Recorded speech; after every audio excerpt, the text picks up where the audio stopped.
사이다 무비튼. 내 이름은 이진수. 아내 한진자와 둘이서 살고 있다. 아내와 나는 올해 결혼 5년째를 맞이했고 나는 올해 30살이 되었다. 아내는 엉뚱한 점이 매력이었고 나는 결혼 후에도 퇴근하고 집에 가는 게 즐거운 남자였다. 그래서 일이 끝나면 항상 곧바로 집으로 가는 편이었다. 나는 우리 부부가 평생 이렇게 인꼬부부로 지내게 될 거라고 믿어 의심치 않았었다. 하지만 그건 나만의 착각이었다는 걸 알게 됐다. 아내가 달라지기 시작한 건 결혼 5주년을 기념해서 둘이서 여행을 다녀온 후부터였다. 내가 여행지 호텔에서 저녁을 먹으면서 너무 맛있다고 칭찬을 연발하자 아내가 "그렇게 맛있어? 그럼 내가 요리를 더 맛있게 해야겠다" 라면서 각오를 다지듯이 말했다. 여행에서 돌아온 후 아내는 "나 진짜 요리교실 다닐까봐" 라고 말했다. 그냥 했던 말이 아니라 진심으로 나를 위해서 더 맛있는 음식을 만들어주고 싶어 했구나 하고 감동한 나는 요리교실에 등록하는 걸 적극 밀어줬다. 전업주부인 아내는 매주 요리교실에 가는 걸 아주 즐거워하는 것처럼 보였다. 처음엔 교실에서 배워온 요리를 집에서도 만들어서 먹게 해줬는데 2달 정도가 지나자 열기가 식었는지 집에서 특별 메뉴를 만드는 일도 점점 사라졌다. 음식에 대한 열기는 식었지만 요리교실이 있는 날은 아침부터 꽃단장에 열중이랄까. 예전보다 더 여자답게 꾸미는 것 같았다. 전에 없는 아내의 모습에 약간의 불안감이 스쳤지만 아내가 나를 배신할 거라는 생각은 할 수 없었고 아무것도 묻지 않고 지켜만 봤다. 그러던 어느 날 외근을 나왔다가 점심시간이 돼서 적당한 식당을 물색하고 있었는데 대낮부터 러브호텔로 들어가는 남녀의 모습이 눈에 들어왔다. 호텔로 들어가기 전에 여자가 주변을 훑어보면서 경계를 살피는 듯한 행동을 했는데 그 여자의 얼굴을 본 순간 심장이 덜컥했다. 그 여자는 바로 내 아내였다. 아내는 내가 한 번도 본 적이 없는 젊은 여성 취향의 원피스에 온통 치장을 하고 나온 모습이었다. 나는 순간적으로 핸드폰을 꺼내 증거를 남겨뒀고 이 일을 아내에게 따지기로 했다. 저녁 때 퇴근해서 집으로 들어가니 아내는 평소와 하나도 다르지 않은 모습으로 나를 맞이했다. "왔어요" 라고 말하는 아내에게 대답 대신 낮에 찍은 사진을 보여줬다. 그리고 "이 남자 누구야?"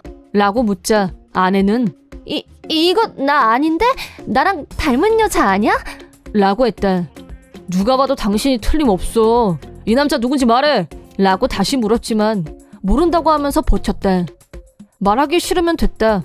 어차피 흥신소에 의뢰하면 이놈 신상 터는 건 시간 문제다 라고 하자 한동안 입을 다물고 조용히 있다가 "미안해 여보" 라고 인정. 자세히 말하라고 하자 요리교실에서 알게 된 남자와 불륜을 하게 됐다고 자백했다.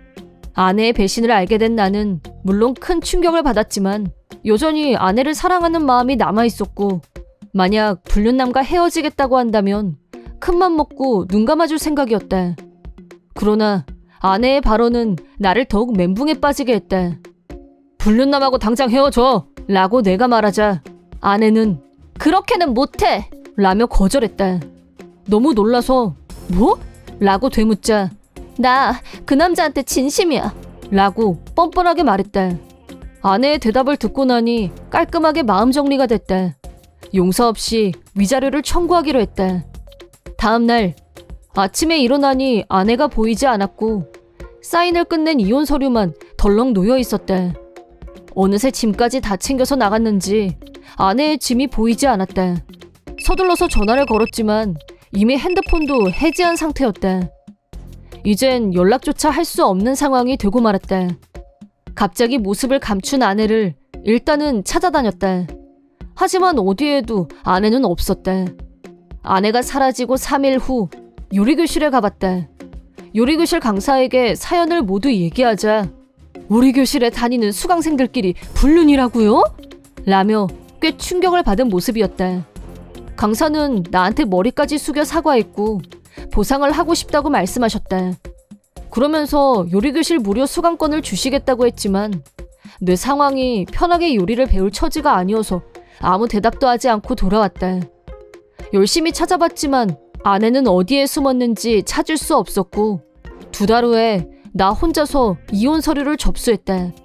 한동안은 넋이 나가 있었지만 언제까지 이렇게 살 수만은 없다고 생각한 나는 무언가 새로운 일에 한번 도전해보기로 결심했다.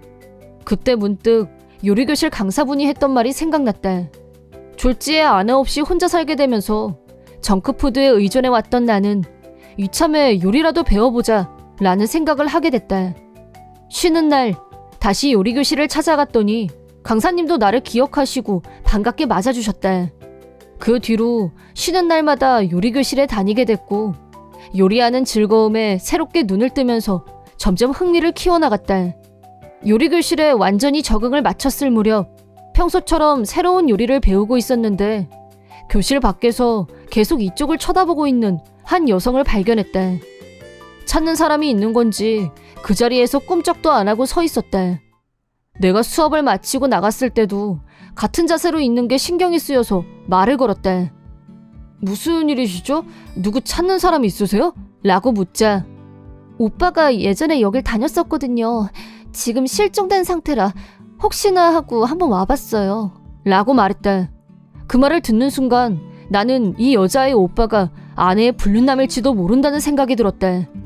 혹시 오빠라는 분이 불륜이 발각된 후 실종되지 않았나요? 라고 돌직구를 던지자 그걸 어떻게...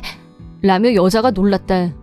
내가 바로 당신 오빠와 불륜을 한 여자의 전 남편이에요. 라고 말하자 그녀는 그 자리에서 바로 죄송하다며 눈물로 사과를 냈다.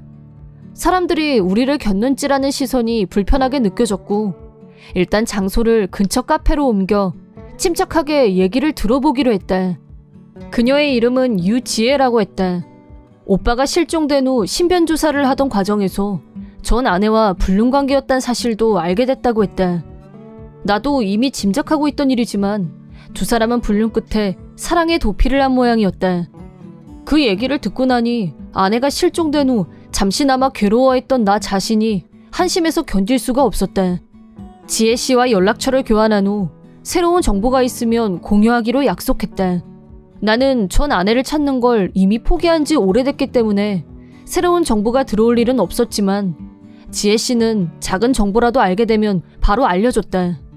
우리는 정기적으로 만남을 가졌고 나는 건강한 가치관을 가진 지혜에게 점점 끌리고 있다는 걸 느끼게 됐다.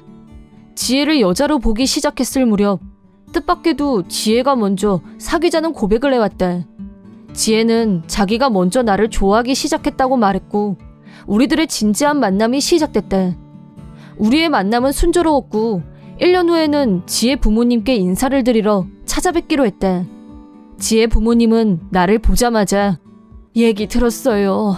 우리 아들놈이 라고 어려운 말을 먼저 꺼내면서 사과하셨다. 내가 그건 이미 과거일 뿐입니다 라고 말하며 웃는 얼굴을 보이자 경직됐던 분위기가 부드럽게 변했다. 지혜의 아버지는 이 지역에서는 유명한 건축회사를 경영하고 계셨고 장남이 실종되는 바람에 뒤를 이을 사람이 없어서 고민이 많다고 하셨다. 그러더니 결혼하고 나서 내 후계자가 되는 문제에 대해서 신중하게 생각해 주길 바라네 라고 말씀하셨다. 그리고 반년 후 지혜와 결혼을 약속했고 지혜 부모님을 다시 찾아뵀을 때의 일이다. 미래의 장인 장모님은 우리의 결혼을 진심으로 기뻐하셨고 맛있는 음식도 대접해 주셨다. 반주를 곁들여서 즐거운 식사 시간을 갖고 있었는데 갑자기 현관문이 열리는 소리가 들렸다. 그리고 다음 순간 전 아내와 불륜남, 즉 지혜의 오빠와 전 아내가 거실로 들어왔다. 물론 그 다음 순간은 나를 알아보고 동공지진이 일어났다. 전 아내는 임신 중인지 배가 많이 불러 있었다. 나를 보더니 당신이 왜 여기에 있어? 라고 물었고 불륜남은 굿단 건 나중에 따져. 중요한 건 아버지! 저 다시 아버지 밑에서 일하게 해주세요. 후계자도 저 말고는 없잖아요. 라고 소리쳤다. 불륜남은 무작정 도망은 쳤지만 막상 제대로 된 일자리도 못 구했고 안정된 수입이 없는 상태에서 전 아내가 임신을 하자 살 길이 막막해진 나머지 이제 와서 부모님께 손을 내밀러 찾아온 거였다. 나 당장 내일부터 출근할 테니까 다음 달부터 전하고 똑같이 월급 주세요. 라고 요구하는 불륜남에게 장인이 후계자라면 이미 정해줬다. 네가 한 발 늦었어. 라고 선언했다. 그리고 나를 보면서 지금 당장 대답하라는 건 아니고 자네가 후계자가 될 마음의 준비가 될 때까지 기다릴 생각이야. 라고 말씀하시길래 저도 이미 결심을 굳힌 지 오래입니다. 라고 대답했다. 그러자 불륜남이 이게 다 무슨 소리야? 그럼 난 어쩌라고? 내 마누라가 지금 임신 중인 거 안 보여? 내가 무직이면 아버지 손주는 어쩌라고요? 라며 발끈했다. 옆에서 듣고 있던 지혜가 이게 다 자업자득이야. 두 사람 문제는 두 사람이 해결해. 라고 하자 마지막으로 장모가 두 번 다시 이 집에 오지 마라. 여보, 현관 열쇠 바꿔야겠어요. 라고 마무리를 지으셨다. 할 말을 잃은 불륜남과 전 아내는 어깨가 축 처져서 집에서 나갔다. 그 후 두 사람은 어디도 갈 곳 없이 직장도 없고 돈도 없고 남은 건 길거리를 헤매고 다니는 일뿐이었다. 소문에 의하면 두 사람은 아이가 태어나기도 전에 생활고로 결국 파국을 맞았다고 한다. 전 아내는 미혼모가 되었다. 나는 지혜와 결혼한 후 장인회사에서 일을 배우면서 전보다 훨씬 안정적인 생활을 하게 됐다. 결혼 1년 후 아내가 임신을 했고 가족이 늘어나고 행복도 커져갔다. 지금의 행복이 언제까지고 계속될 수 있도록 아내와 아이, 장인 장모님을 앞으로도 소중히 여겨야겠다는 다짐을 다져본다. 이번 영상은 어떠셨나요? 재밌게 보셨다면 구독, 좋아요에 댓글까지 달아주시면 감사하겠습니다. 그럼 다음 영상에서 만나요.